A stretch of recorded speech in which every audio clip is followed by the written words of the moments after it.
So I was trained to become a gymnast for 2 years in Hunan, China in the 1970s. When I was in the first grade, the government wanted to transfer me to a school for athletes, all expenses paid. But my tiger mother said, no. My parents wanted me to become an engineer like them. After surviving the Cultural Revolution, they firmly believed there's only one sure way to happiness, a safe and well-paid job. It is not important if I like the job or not. But my dream was to become a Chinese opera singer. That is me playing my imaginary piano. An opera singer must start training young to learn acrobatics.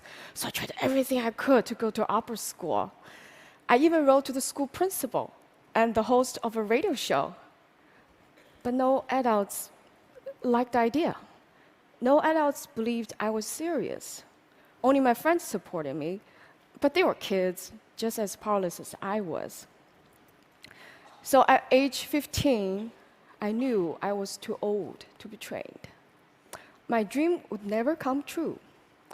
I was afraid that for the rest of my life, some second-class happiness would be the best I could hope for. But that's so unfair. So I was determined to find another calling. Nobody around to teach me? Fine, I turned to books.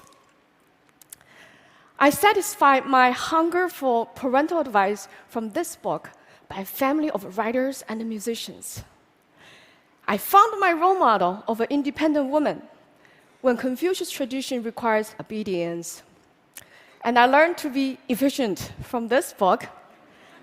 And I was inspired to study abroad after reading these.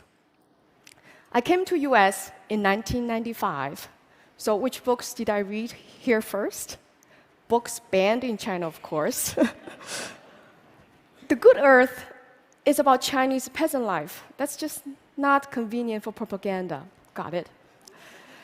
The Bible is interesting, but strange. That's a topic for a different day. But the fifth commandment gave me epiphany. You shall honor your father and the mother. Honor, I said. That's so different and better than obey. So it becomes my tool to climb out of this Confucius guilt trap and to restart my relationship with my parents. Encountering a new culture also started my habit of comparative reading. It offers many insights. For example, I found this map out of place at first because this is what Chinese students grew up with. It had never occurred to me China doesn't have to be at the center of the world. A map actually carries somebody's view. Comparative reading actually is nothing new. It's a standard practice in the academic world. There are even research fields such as comparative religion, comparative literature. Compare-contrast gives scholars a more complete understanding of a topic. So I thought, well, if comparative reading works for research, why not do it in daily life too? So I started reading books in pairs. So they can be about people who are involved in the same event or friends with shared experiences. I also compare the same stories in different genres or similar stories from different cultures, as Joseph Campbell did in his wonderful book. For example, both the Christ and the Buddha went through 3 temptations. For the Christ, the temptations are economic, political, and spiritual. For the Buddha, they're all psychological: lust, fear, and a social duty. Interesting. So if you know a foreign language, it's also fun to read your favorite books in 2 languages. Instead of loss in translation, I found there's much to gain. For example, it's through translation that I realized happiness in Chinese literally means fast joy. Woo. And bride in Chinese literally means new mother. Uh-oh. Books have given me a magic portal to connect with people of the past and the present. I know I shall never feel lonely or powerless again.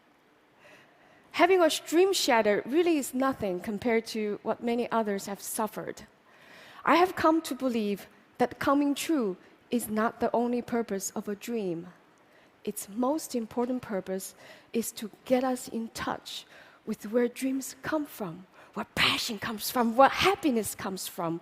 Even a shattered dream can do that for you. So because of books, I'm here today, happy, living again with a purpose and a clarity most of the time.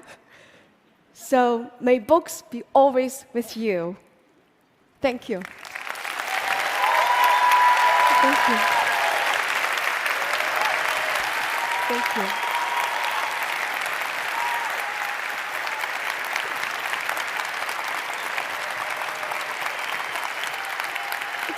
Thank you.